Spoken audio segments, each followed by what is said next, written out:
बिहार की सियासत में पिछले 24 घंटे ने जो आग लगाई है, उसने पूरे देश को हिला दिया है। बंद दरवाजों के पीछे चली वो चालें, जिन्हें कोई नहीं देख पाया, आज बिहार की राजनीति का चेहरा बदल रही हैं।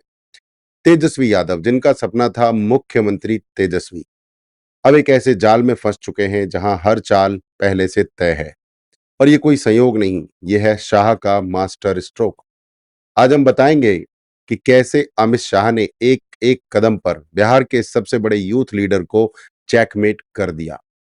आगे जो खुलासे सुनेंगे वो आपको बिहार की अगली सरकार का चेहरा दिखा देंगे। धमकी का पहला संकेत, याद करिए कुछ ही हफ्ते पहले जब एनडीए की बैठक में कहा गया कि सीएम चेहरा अभी फाइनल नहीं, तो लगा फिर वही पुराना पलटू नाटक शुरू हो गया। लेकिन इस बार कहानी में नया ट्विस्ट था। शाह की टीम नीतीश के पीछे नहीं, नीतीश की पार्टी के भीतर उतर चुकी थी। जदयू के वो विधायक जो लालू परिवार से नाखुश थे, उन्हें साफ साफ मैसेज गया, अगर बिहार में रहना है राजनीति में, तो आरजेडी से दूरी बनाओ, बाकी हम है ना। और फिर जो हुआ, उसने सबको चौंका दिया। सिर्फ 24 घंटे में 17 विधायक दिल्ली पहुंच गए। नाम के लिए चाय मीटिंग थी, लेकिन प्याली में साजिश हिलाई जा रही थी। एक वरिष्ठ नेता ने मुस्कुराते हुए कहा, धमकी नहीं दी गई, बस प्यार से समझाया गया। और यहीं से शुरू हुआ शाह का पहला वार, नीतीश को महागठबंधन से इमोशनली आइसोलेट करना। अब आप सोचिए, अगर ये पहली चाल थी, तो दूसरी क्या होगी? कमेंट बॉक्स में लिखिए चेकमेट, क्योंकि आगे जो होने वाला है वो बिहार की सियासत का गेम ओवर मूवमेंट है। महागठबंधन की हकीकत, तेजस्वी यादव को लगा था कि 2020 की 75 सीटें 2025 में 100 बनेंगी, पर जो नहीं समझ पाए, उनकी पार्टी के भीतर की दरार पड़ चुकी थी। एक तरफ था पुराना माई मुस्लिम यादव गठजोड़, एमवाई, जो अब वैसा मजबूत नहीं रहा। और दूसरी तरफ थे नए ओबीसी चेहरे, जिन्हें लगा कि परिवारवाद के चलते उन्हें किनारे कर दिया गया। और शाह ने इन दोनों फ्रैक्चर्स को सर्जिकल प्रिसीजन से पहचान लिया। पहले उन्होंने मल्लाह नेता मुकेश साहनी को SC ST act soft stand देकर अपने पाले में खींच लिया। फिर कांग्रेस के भीतर चल रहे बिहारी चेहरा विवाद को हवा दी, और जो गौन थी महागठबंधन को जोड़ने वाली, वो पिघलने लगी। एक आरजेडी विधायक ने मानो सच उगल दिया, अब गठबंधन नहीं गलतफहमी बची है। यही था शाह का दूसरा स्ट्रोक, गठबंधन को बाहर से नहीं अंदर से तोड़ना। अब समझते हैं शाह का चक्रव्यूह।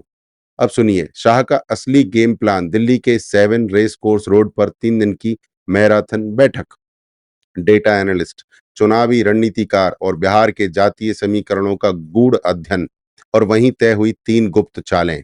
नंबर 1, जदयू असंतुष्टों को कैबिनेट का सपना दिखाना, power plus position plus pride, 3 P जो हर नेता को खींचते हैं। नंबर 2, ईबीसी, वोट बैंक में सब कोटा की फांस डालना, 33 उपजातियों को 5% एक्स्ट्रा रिजर्वेशन का वादा। जो ईबीसी वर्ग आरजेडी के साथ था, उसे शाह ने रिप्रेजेंटेशन का मीठा जहर पिला दिया। नंबर 3, चिराग पासवान को एनडीए का युवा चिन्ह बनाना, दलित वोटों की चाबी अब पासवान परिवार के हाथ में थी, और शाह ने वो ताला खोल लिया बिना कोई शोर शराबा किए। एक वरिष्ठ अफसर ने इसे कहा, this was not a bomb blast, this was a sniper shot. शोर कम, असर ज्यादा। अब सोचिए, जब अमित शाह इतनी बारीकी से चेस खेल रहे हैं, तो तेजस्वी के पास क्या कोई चाल बची है?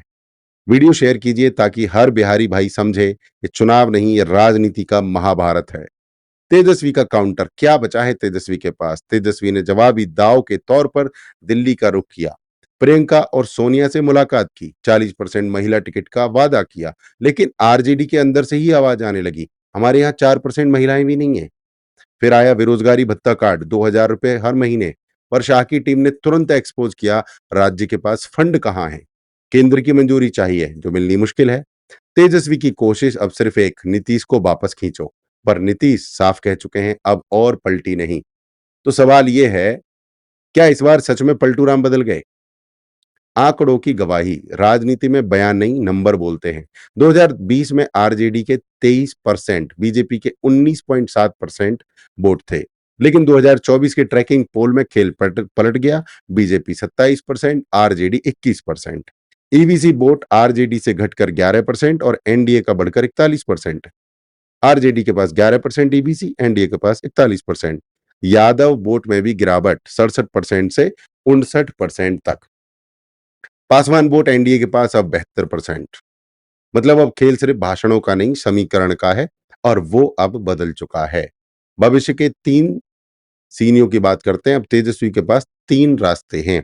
नंबर 1 ऑपरेशन स्प्लिट, अगर 10-12 विधायक टूटे तो लीडर ऑफ अपोजिशन की कुर्सी भी खतरे में है। नंबर 2 फेडरल फ्रंट, बिहारी बनाम बाहरी कार्ड पर खेल जाएं, पर उसके लिए उनके पास संसाधन नहीं है। और number 3 grand re entry, Lalu Yadav फिर से मैदान में उतर आए, पर उनकी सेहत साथ नहीं दे रही है। तो तीनों रास्ते तेजस्वी के लिए बहुत ज्यादा मुश्किल है। तेजस्वी अब उसी मोड़ पर हैं जहां 1995 में कांग्रेस थी। संगठन है पर साख नहीं है। अमित शाह ने एक बार फिर साबित कर दिया, रणनीति जोर से नहीं, जर्रा जर्रा सोचकर बनाई जाती है। बिना कोई दल तोड़े, बिना कोई नेता खरीदे, सिर्फ वोट बैंक इंजीनियरिंग से उन्होंने पूरा समीकरण बदल दिया। तेजस्वी अब बैकफुट पर हैं और शाह फिर से चाणक्य मोड में हैं। सवाल ये नहीं कि कौन जीतेगा, सवाल ये है तेजस्वी अगली चाल चलेंगे या इतिहास बनेंगे। कमेंट में लिखिए, क्या आपको लगता है तेजस्वी के पास अब कोई चाल बची है? वीडियो शेयर कीजिए ताकि हर बिहारी भाई समझे, ये सिर्फ चुनावी नहीं, ये राजनीति का महाभारत है। जय सनातन, वंदे मातरम।